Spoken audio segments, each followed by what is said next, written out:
বিসমিল্লাহির রহমানির রহিম। Dear viewers,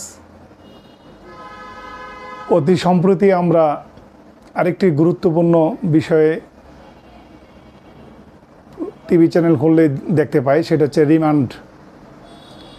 এই রিমান্ড কথাটি ফৌজদারি কার্যবিধির কোথাও উল্লেখ করা নেই, কিন্তু আমাদের যে প্রচলিত নিয়ম অনুযায়ী কোর্টে যখন আবেদন করা হয় কাউকে রিমান্ডে নেওয়ার জন্য, সেক্ষেত্রে ফৌজদারি কার্যবিধির 166 সেকশনের মাধ্যমে এই কাজটি সম্পন্ন করা হয়। এখন এই পুলিশ রিমান্ডটা কি আসলে, এই কথাটি 166 ধারা দিয়েই আমরা চালাই।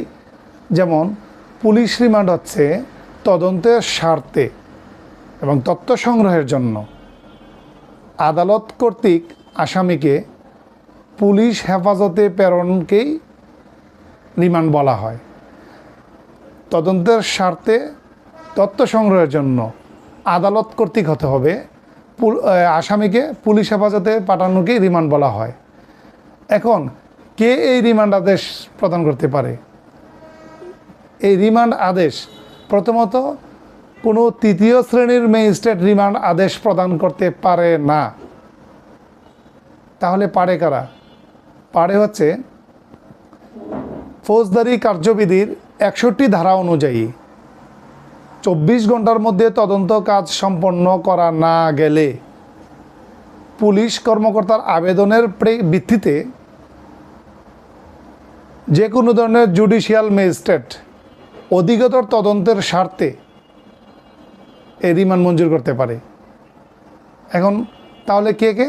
যেমন chief metropolitan magistrate, chief judicial magistrate, metropolitan magistrate, first class magistrate, আর সরকার কর্তৃক ক্ষমতাপ্রাপ্ত যে কোনো দ্বিতীয় শ্রেণীর ম্যাজিস্ট্রেটও রিমান্ড আদেশ মঞ্জুর করতে পারেন।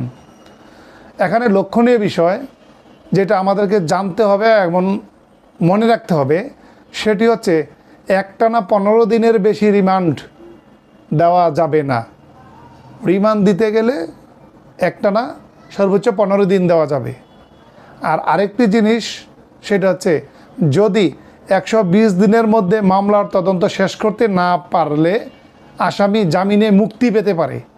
এখানে কিন্তু অব্যাহতি ওয়ার্ডটা বলা হয় না, এখানে বলা হয় মুক্তি পেতে পারে। এই যে চিফ মেট্রোপলিটন ম্যাজিস্ট্রেট অথবা চিফ জুডিশিয়াল ম্যাজিস্ট্রেটের রিমান্ড আদেশের দেয়, এই আদেশের একটা কপি অবশ্যই নকল মহানগর দায়রা জজ বা দায়রা জজের নিকট প্রেরণ করতে হবে। এখন প্রশ্ন হচ্ছে, এই ফৌজদারি কার্যবিধির আরেকটি বিষয় লক্ষণীয়, সেটা হচ্ছে ফৌজদারি কার্যবিধির 166 5 ধারা মতে মৃত্যুদণ্ড, যাবজ্জীবন কারাদণ্ড অথবা 10 বছরের অধিক মেয়াদের কারাদণ্ডে দণ্ডনীয় অপরাধের তদন্ত যদি 120 দিনের মধ্যে সম্পন্ন না হয়, সেক্ষেত্রে দায়রা জজ আসামিকে জামিনে মুক্তি দিতে পারে। এই ক্ষেত্রে বলা হচ্ছে দায়রা জজ, আরেকটা ওয়ার্ড হচ্ছে মুক্তি দিতে পারে। 166 5 বলা আছে। আর 166 5 কতে বলা আছে, যদি মৃত্যুদণ্ড, যাবজ্জীবন কারাদণ্ড অথবা 10 বছরের অধিক মেয়াদের কারাদণ্ডে দণ্ডনীয় অপরাধ ছাড়া অন্য যে কোনো ধরনের অপরাধের তদন্ত 120 দিনের মধ্যে সম্পন্ন না হয়, সেক্ষেত্রে ম্যাজিস্ট্রেট আসামিকে মুক্তি দিতে পারে। তাহলে আপনাদের যে জিনিসটা খুব ভালোভাবে জানতে হবে, সেটা হচ্ছে মৃত্যুদণ্ড, যাবজ্জীবন কারাদণ্ড অথবা 10 বছরের অধিক কারাদণ্ডের ক্ষেত্রে দায়রা জজ মুক্তি দেয়। আর এই মৃত্যুদণ্ড, যাবজ্জীবন কারাদণ্ড বা 10 বছরের অধিক কারাদণ্ড ছাড়া অন্য কোনো কারাদণ্ডের ক্ষেত্রে ম্যাজিস্ট্রেট আসামিকে মুক্তি দেয় যদি 120 দিনের মধ্যে তদন্ত সম্পন্ন করা না যায়। তাহলে রিমান্ড 166, আপনাদের যেই জিনিসটা আপনারা সবসময় শোনেন, জানেন, টিভি স্ক্রিন খুললেই দেখি আমরা রিমান্ডের ব্যাপারটা, তো এইটা হচ্ছে 166 ধারার এর মাধ্যমে আমাদের আদালতগুলো এই রিমান্ডের আদেশটা মঞ্জুর করে, যেটা নাকি একটানা 15 দিনের বেশি হবে না।